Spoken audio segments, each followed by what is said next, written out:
having the positive mental attitude around, no, I'm going to keep listening to our family standards and to our godly standards so that I don't get sucked into the crowd, because I know overall that is not what I want to do.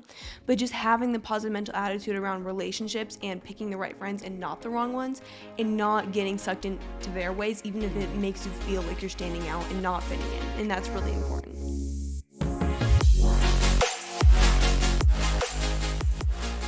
Hello everyone, we are Greg and Jacquie Francis, and welcome to High Performance Parenting, where our passionate goal is to encourage you to raise champion children in a crazy world. Every week we will bring you multiple episodes from our extensive experience of raising our six happy, healthy, successful, godly kids who are confidently equipped to win big in life. We deeply believe that any parent who is provided with the right knowledge and continual support can raise amazing kids. And when they do, all of our futures get better. If raising up future generations of absolute champions matters to you as much as it does to us, here's how you can contribute. Like and share this podcast with everyone you know. And together, let's embrace this journey of raising champion kids in a crazy world. All right, we're up. Hi, everybody.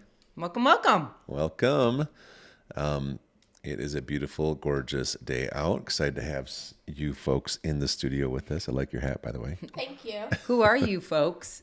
Well, I'm Crissy, excited to be here. And I'm Abbie. That's right. We're supposed to share the microphone. Yes, you have to share. Sorry, Dad, it's not just yours today. Okay, got it. All right.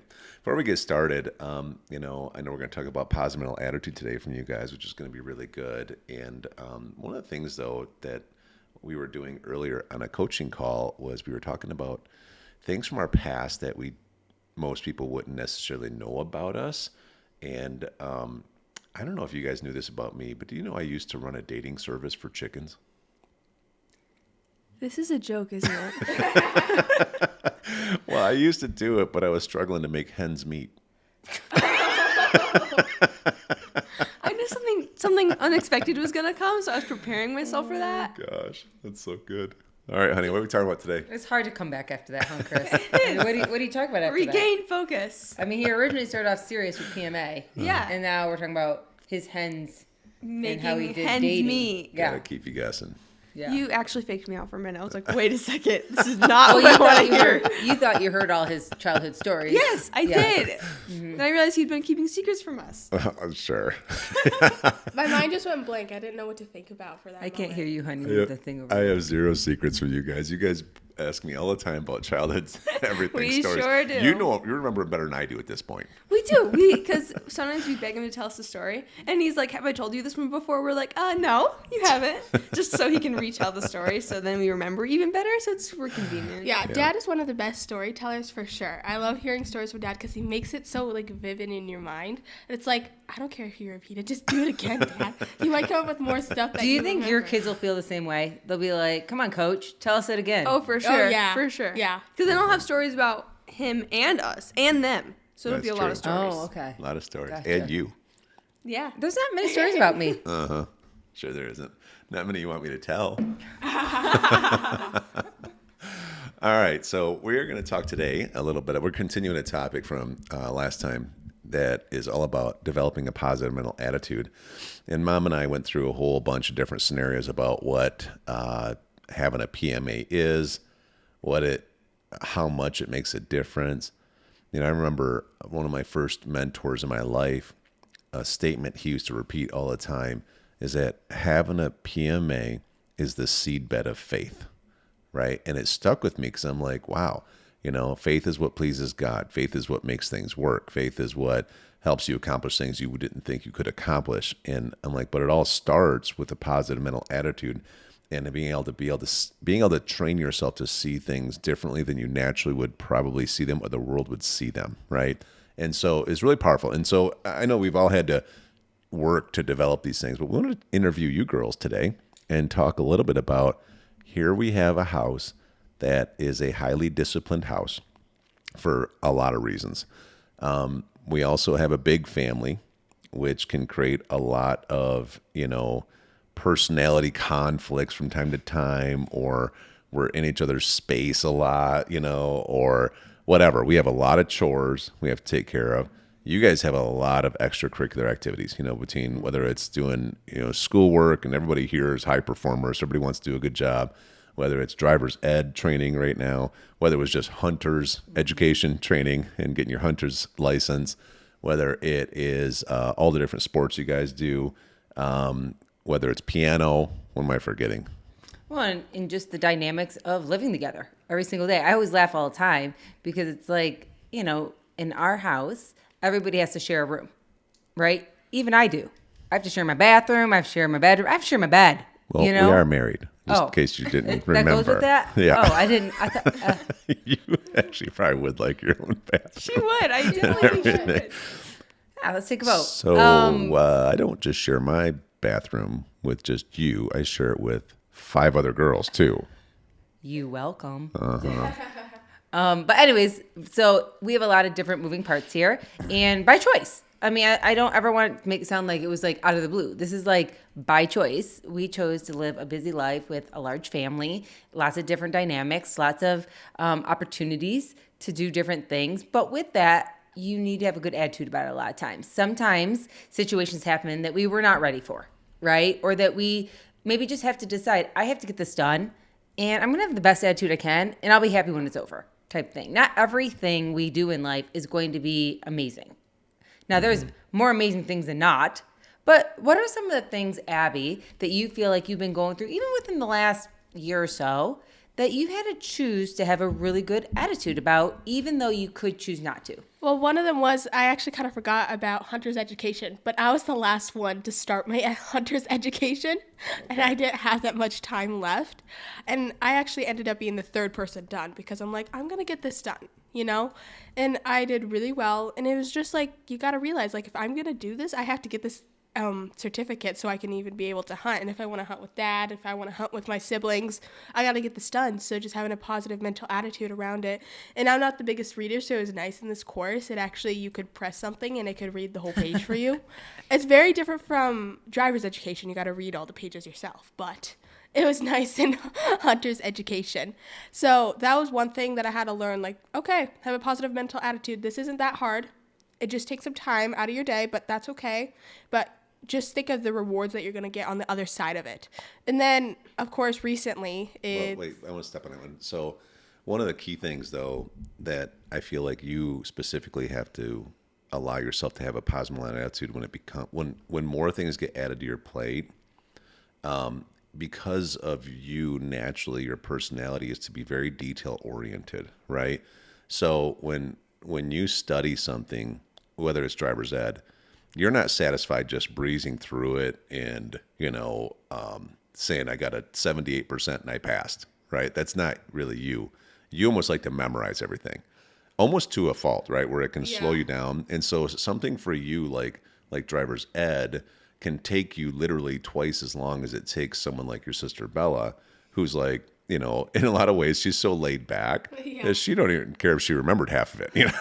She just wants to get through it. Well, she enjoys reading so much that she loves educating herself on any topic possible. But she don't have that kind of anxiety that comes with education of things like this, like you do. So therefore, you can tend to be like, oh, I got to do this, right? And so you have to get yourself to a point where it's like, no. Let me remember all the positive things. Let me think of all the ways that I'm thankful that I even get a chance to do this, that someone's paid for this for me, that I'm going to be able to help the family in the future by being able to share the driving load here and there to do different things. You've had to really take time. And then once you do, now it's like, all right, let's just implement. Yep. But until you do, it's a battle, isn't it? Yeah, definitely. I've definitely been going through a battle of it and having to make sure that I stay positive with this driver's education. That's the most recent thing I'm working on right now is my driver's education. I'm actually almost done on chapter 8 out of 10. So great. I'm doing good. Love it. So, and I think, too, just going back real quick to the hunting license, one thing that I know Crissy had such a good PMA about is, again, many of the kids were super excited to get their hunting lessons. Here in Boise, they want to be able to go hunting with their dad and some of your friends and be able to enjoy, of course, going deer hunting and stuff, but just the adventure of it all. Like, it's just really exciting and stuff. So Greg said, I'm going to get my hunting license. And then, of course, all 5 kids said, I want to get my hunting license, too. And I think the majority of kids that do it probably are somewhere around 13, 14, 15 years old that do this and above. Well, sweet Ellie wanted to do it, too, who at the time was only 10, but she never wants to be left out of what her siblings are doing. So she decided to take on this journey too. And needless to say, some of the instruction that you're learning are pretty in depth, and the words are big words, and for her, it was a little difficult. It was not the easiest thing. In fact, she would try, but she really didn't understand fully what they were doing. Right, and like some like the history and like the different kind of school parts that come into this whole thing, she hadn't like gotten there in her schoolwork yet because she's only 11 years old. So it was more difficult for her to tie everything together and remember it for the test. So it was a little bit more difficult for her. So Crissy here had the best PMA, and sweet Ellie came to her and said, would you help tutor me in this? Will you help me with this? Will you take time out of your day? Crissy had already passed all of the Hunter's Ed. And you were working on your normal schoolwork, but she came to you super sweet. So what did you do to help her?